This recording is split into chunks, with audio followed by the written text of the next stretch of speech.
एक ऐसी रिसर्च जिसने इंजीनियरिंग की दुनिया में हलचल मचा दी। और जानते हैं इसकी शुरुआत कहाँ से हुई? एक बहुत ही आम सी चीज से, बदबूदार जूते। यही लाइन इस पूरी चर्चा की जड़ है। सुनने में कितना सीधा साधा लगता है ना, पर इसके पीछे जो विज्ञान है और इसके जो नतीजे हैं वो बहुत गहरे हैं। यकीन मानिए, ये बात सिर्फ जूतों से कहीं ज्यादा बड़ी है। तो चलिए इस पहेली में थोड़ा और उतरते हैं। हम एक बेजान चीज को, मतलब एक शू रैक को, उस बदबू के लिए दोष क्यों देते हैं जो असल में जूतों से आ रही है? ये बात कुछ हजम नहीं होती, सही कहा ना? इसका जवाब डिजाइन की दुनिया में ही कहीं छिपा है। देखिए, होता क्या है कि जो प्रोडक्ट डिजाइनर होते हैं उनका सारा ध्यान इस पर होता है कि चीज दिखने में कैसी है, छूने में कैसी है, और गंध, अरे उसे तो अक्सर यूजर की प्रॉब्लम या माहौल की दिक्कत कहकर टाल दिया जाता है। तो फिर सवाल ये उठता है कि रिसर्च करने वालों ने शू रैक ही क्यों चुना? क्योंकि ये एक बिल्कुल परफेक्ट केस था। हम सभी से रोज इस्तेमाल करते हैं, ये हर जगह होता है, घर हो, ऑफिस हो, और अगर वहां कोई गंध है तो उससे बचना लगभग नामुमकिन है। ये उस एक सेंस का पता लगाने के लिए सही जगह थी जिसे हम अक्सर नजरअंदाज कर देते हैं। और यहीं से एक बहुत जरूरी बात निकल कर आती है। प्रोडक्ट डिजाइन की दुनिया में ना एक तरह का जिम्मेदारी का खालीपन था। मतलब बदबू तो है, पर उसे ठीक करना जैसे किसी का काम ही नहीं है। तो ठीक है, रिसर्चर्स को ये तो पता था कि बुरी गंध पूरे अनुभव को खराब कर देती है, पर इस बात को वैज्ञानिक तरीके से साबित कैसे किया गया? चलिए देखते हैं। उनका तरीका ना बहुत ही सरल पर कमाल का था। उन्होंने बिल्कुल एक जैसे दिखने वाले शू रैक लिए और सिर्फ एक चीज को बदला, जूतों से आने वाली बदबू के लेवल को। कहीं बिल्कुल बदबू नहीं, कहीं थोड़ी सी, और कहीं बहुत ज्यादा।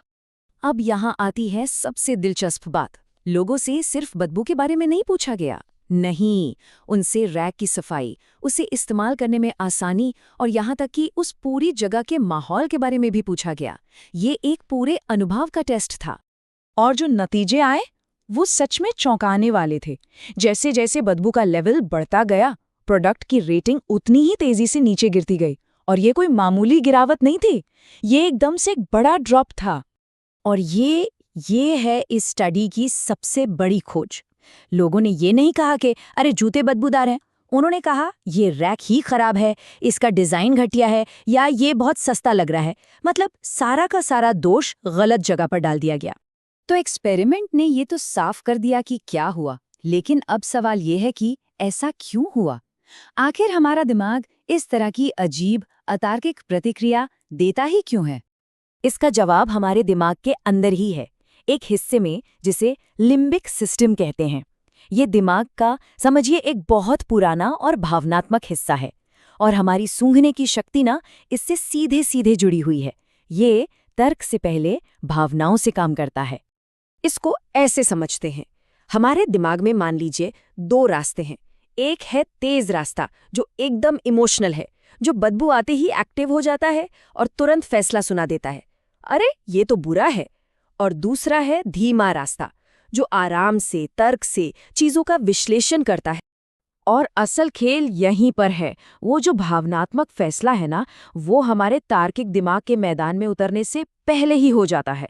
इससे पहले कि दिमाग ये कह पाए, एक मिनट रुको, ये रैक की नहीं जूतों की गलती है, तब तक तो वो बुरा अनुभव एक सच्चाई बनकर दिमाग में दर्ज हो चुका होता है। तो ये जो पूरा प्रयोग है, ये सिर्फ एक शू रैक के बारे में नहीं था। इसका असर प्रोडक्ट डिजाइन और इंजीनियरिंग की पूरी दुनिया पर पड़ता है। इसके असर को हम दो लेवल पर देख सकते हैं। एक, व्यक्तिगत लेवल पर। यह हमें सिखाता है कि किसी भी चीज का अनुभव हमारी पांचों इंद्रियों का जोड़ होता है। और दूसरा, एक बड़े सामाजिक लेवल पर। यह सार्वजनिक जगहों, दफ्तरों और इमारतों के डिजाइन तक को प्रभावित करता है। जरा सोचिए इस बारे में। घर की वॉशिंग मशीन, स्टोरेज के डब्बे, कार का इंटीरियर, यहाँ तक कि हमारी स्मार्ट वॉच भी। अगर इनमें से किसी भी चीज में एक अजीब सी गंध आने लगे तो दोष सीधा उस प्रोडक्ट पर जाएगा, भले ही वो तकनीकी रूप से कितना ही बेहतरीन क्यों ना हो। ये स्टडी असल में एक बिल्कुल नए तरीके से सोचने को कहती है। एक नया दर्शन, एक नई सोच उन चीजों को डिजाइन करने के लिए जिन्हें हम इंसान इस्तेमाल करते हैं। इस स्टडी से निकली ये एक लाइन बहुत शक्तिशाली है। ये इंजीनियरिंग की उस बुनियादी सोच को चुनौती देती है जो ये मानकर चलती है कि उनके बनाए उत्पाद हमेशा एक आदर्श, साफ सुथरे माहौल में ही काम करेंगे। मतलब साफ है, अब इंजीनियरों को असली जिंदगी की गंदी, उलझी हुई सच्चाई के लिए डिजाइन करना होगा। उन्हें ये मानकर चलना पड़ेगा कि चीजें गंदी होंगी, उनमें से बदबू आएगी, वो खराब भी होंगी, और इसका समाधान डिजाइन के अंदर ही होना चाहिए। और आखिर में ये अध्ययन हमें एक बहुत ही गहरे सवाल के साथ छोड़ जाता है। ये कहानी सिर्फ शू रैक या बदबू की नहीं थी।